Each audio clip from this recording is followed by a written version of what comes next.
Hello everyone! For those who doesn't know me, I'm Olin Black. I created this channel to talk all about bikes and of course to show you all the best bikes in the world. But first, I decided to walk you through my journey with motorcycles. So, in the previous video we talked about how I got my license.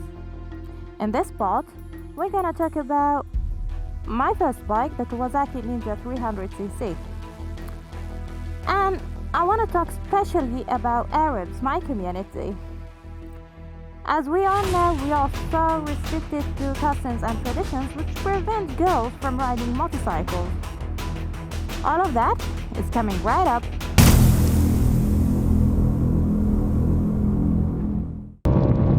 Have you ever dared to break free from social norms and embrace your unique individuality, even if it means going against established conventions and standards? I actually did it, but it turns out to be a complete nightmare. Upon purchasing my Ninja 300cc, I was overwhelmed with a range of emotions. I felt a mix of happiness, excitement, fear, and uncertainty. According to Arab society, it is often characterized by the spread of gossips and rumors. No matter what action you take, criticism is bound to follow, as was the case in this situation. In my area, riding is generally seen as a male activity, and there is some resistance to girls participating. However, it is not necessarily considered forbidden or against religious teachings. I stored my bike on campus throughout the year, as it was the only secure location available. However, for the first 2 weeks, I lacked confidence to ride it solo. Consequently, I opted to practice riding in empty parking lots or roam around campus when everybody else is gone. I met a kind man who generously offered to assist me, and of course I gladly accepted his help.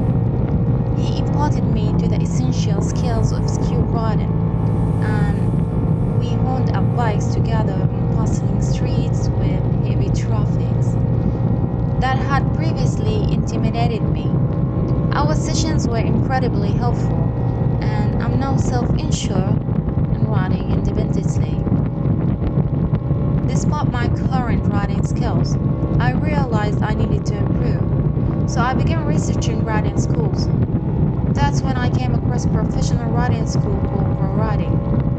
It caters to various levels and types of riders and provides comprehensive training, including accident prevention techniques. Also, students are given ample opportunities to practice and hone their skills. Initially, I had doubts about participating in track days. My first experience surpassed all my expectations. Despite being the only female rider who wore a hijab, my fellow riders warmly welcomed me and provided me with all the necessary assistance throughout the day. They taught me proper positioning, how to approach the corners and navigate the lines. By the end of the day, I discovered my passion for track riding. I was so dedicated to track days that I stopped riding streets for the whole year and even skipped schools on Mondays to attend.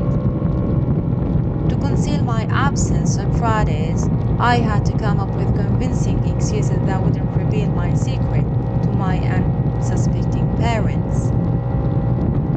I encountered difficulties with the engine of my bike, which had 300cc capacity, but I had no money to buy a bigger bike. So, one day, while expressing my discontent, a stranger overheard me and offered to sell me a superior bike at a reasonable price, the newly launched Kawasaki Ninja with a 400cc engine. Despite my unfamiliarity with engines and horsepowers, I trusted the stranger and made the purchase. Later, I realized that I had been deceived and it was unwise of me to trade my 300cc bike for a 400cc one. After 6 months, I sold the only because its 47 horsepower were insufficient, but also because I felt hoodwinked and disrespected, even though people did not know me personally. They talked and ridiculed me. The constant scrutiny and pressure became overwhelming, leading me to quit riding entirely. For a half year, I had no bike, but I missed it terribly. I eventually realized that no matter what I did, people would always talk. So I chose to ignore their opinion and to continue riding. Ultimately, I recognized that my happiness was of greater importance than the views of others. And that's when I bought the Yamaha MT-07, which I'm gonna talk about in the next video. Just don't forget to subscribe, share and follow. See you soon.